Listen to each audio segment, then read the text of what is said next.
10h, 11h30 sur Europe 1. Culture Média.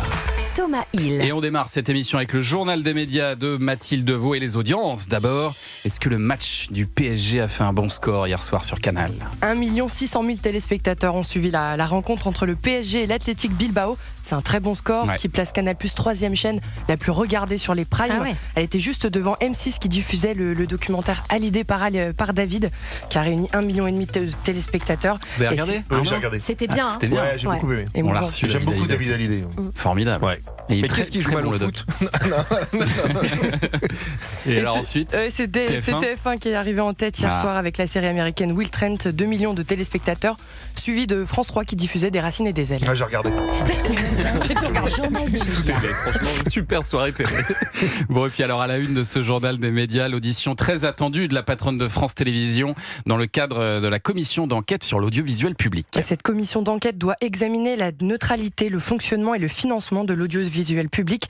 Hier après-midi, à l'Assemblée nationale, les députés ont interrogé Delphine Ernotte, présidente de France Télévisions, pendant plus de 4 heures. Ouais. Et alors, en introduction, elle a présenté ses objectifs en ce qui concerne la baisse des coûts du groupe audiovisuel public. J'ai d'ores et déjà annoncé une baisse de 25 millions d'investissements dans la création audiovisuelle et cinématographique en 2026. Cette baisse pourrait atteindre jusqu'à 65 millions, mais je le redis ici, ce serait un choc énorme pour l'ensemble de la filière de création et je ne suis donc pas favorable à cette option. Au sujet des erreurs commises par France Info, comme ce bandeau en début d'année qui mentionnait des otages palestiniens, Delphine Ernotte répond.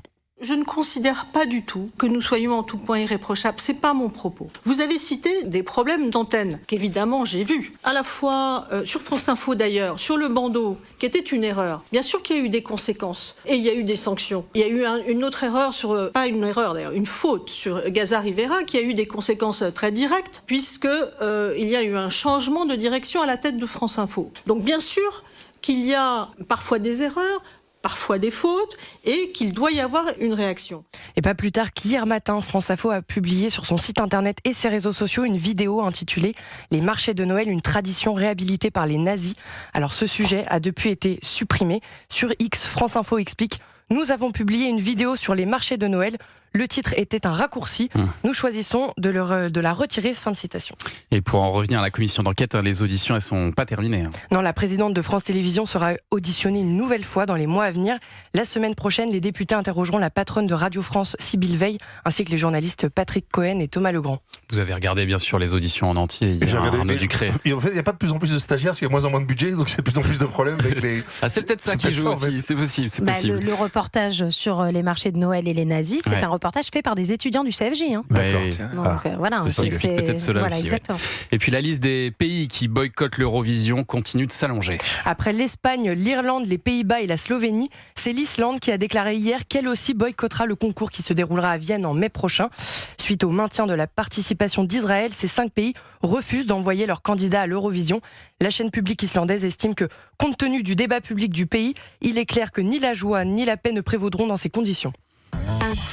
Allez, on passe au programme maintenant avec une toute nouvelle série disponible sur HBO Max qui ressuscite le fantôme du musée du Louvre. Belphégor, c'est le titre de cette mini-série. Alors l'histoire du fantôme du Louvre a été adaptée à plusieurs reprises, notamment sous la forme d'un feuilleton dans les années 60 et qui avait réuni à l'époque plus de 10 millions de téléspectateurs sur la première chaîne de l'ORTF. Et alors dans cette nouvelle version, l'histoire elle est complètement revisitée et se déroule à notre époque. Le personnage principal incarné par Shirin Boutella est une restauratrice d'œuvres d'art et qui, malgré elle, va être impliquée dans une série de disparitions. Et au casting, on retrouve aussi Kad Merad qui joue le rôle de son père. Le personnage que j'incarne est un personnage qui est peu présent mais très important. C'est intéressant aussi de travailler comme ça, c'est-à-dire de savoir que les petits moments dans lesquels vous apparaissez dans la série sont des moments très forts, très puissants, parce que c'est beaucoup de moments avec Shirin Boutella, l'héroïne. Ça donne encore plus de chair et de force au personnage, et ça force un peu, je trouve, notre métier d'acteur à le pousser encore plus loin. Kad Merad au micro de Culture Média. Les 4 épisodes de Belphégor sont disponibles dès aujourd'hui sur HBO Max et sur Canal+. Et la série sera également diffusée sur M6 l'an prochain.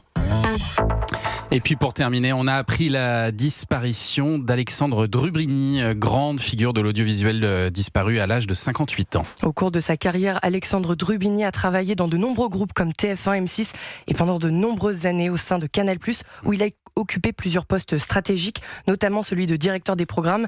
Il a travaillé aux côtés d'artistes qui ont marqué l'histoire de la chaîne cryptée, comme Jean-Paul Rouve et les Robin des Bois. L'acteur lui a d'ailleurs rendu hommage sur les réseaux sociaux comme de nombreuses autres personnalités. Merci beaucoup Mathilde pour ce journal des médias. Allez, restez avec nous sur Europe 1 dans un instant.